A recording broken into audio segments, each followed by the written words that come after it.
Here's the story of Alara and the Gruff Duke, written in simple, easy-to-understand language for kids. Once upon a time, in a cozy little village in the woods, there lived a very clever and kind young woman named Alara.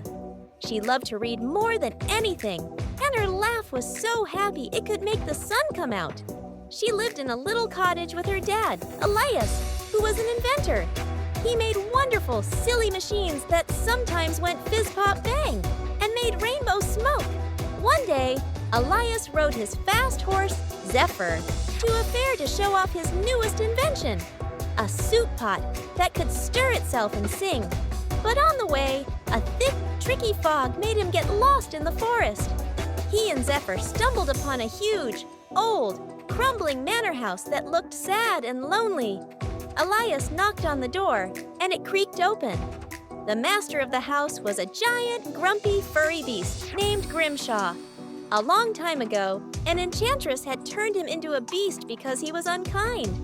To break the spell, he had to learn to love and be loved by his 21st birthday, or he would be a beast forever. His servants were also under a spell. A funny clock named Tickles, a fluttery feather duster named Lumina, and a winking candelabra named Flicker. Grimshaw, thinking Elias was a thief, locked him in the basement. Zephyr the horse ran all the way home to tell Alara what happened. Alara was brave. She jumped on Zephyr's back and rode straight to the beast's manor. She marched right up to Grimshaw and said, "Please let my dad go. I will stay here instead." Grimshaw, surprised by her bravery, agreed.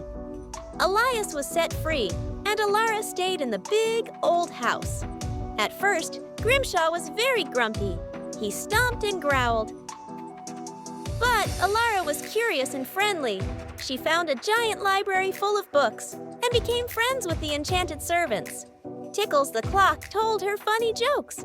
Lumina danced in the sunbeams, and Flicker lit up the room for story time. Slowly, Alara and the beast started to become friends. She saw that under all his fur, he had a kind heart. He liked to hum songs and look at the stars. She even used her dad's blueprints to fix his favorite chair. They had fun together, and the beast's grumpy growls turned into warm laughter. But there was a problem. To break the spell completely, the beast had to find a hidden piece of his old crown in the forest. Every time he tried, something silly would happen, like tickly vines or pie-throwing pixies. Alara, with her clever ideas, helped him on his quest, and they became the best of friends. Back in the village, a mean man named Bragg was angry that Alara didn't want to marry him. He told the villagers lies about a terrible beast and led them to the manor with torches and pitchforks to rescue her. There was a big, noisy commotion. The beast roared to protect Alara and his home.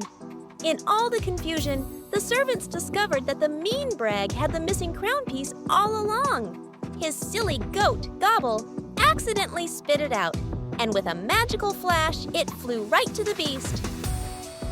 Just as the crown piece touched him, Alara looked at her furry friend and said, "I love you, just as you are." Poof! A shower of sparkling magic dust filled the room. The furry beast began to change. Where there was fur, there was now a handsome prince with kind eyes. The spell was broken. Tickles, Lumina, and Flicker turned back into their human forms, laughing and cheering. Even Zephyr the horse grew beautiful wings. The villagers saw what happened and felt sorry for being tricked. Bragg, looking embarrassed, shuffled away. Alara and the prince, whose name was Duke Grimshaw, had a wonderful wedding under the stars. The whole village celebrated, and they all learned that true magic isn't about spells. It's about kindness, friendship, and loving someone for their heart. And they all lived happily ever after. The end. Sweet dreams, little dreamer.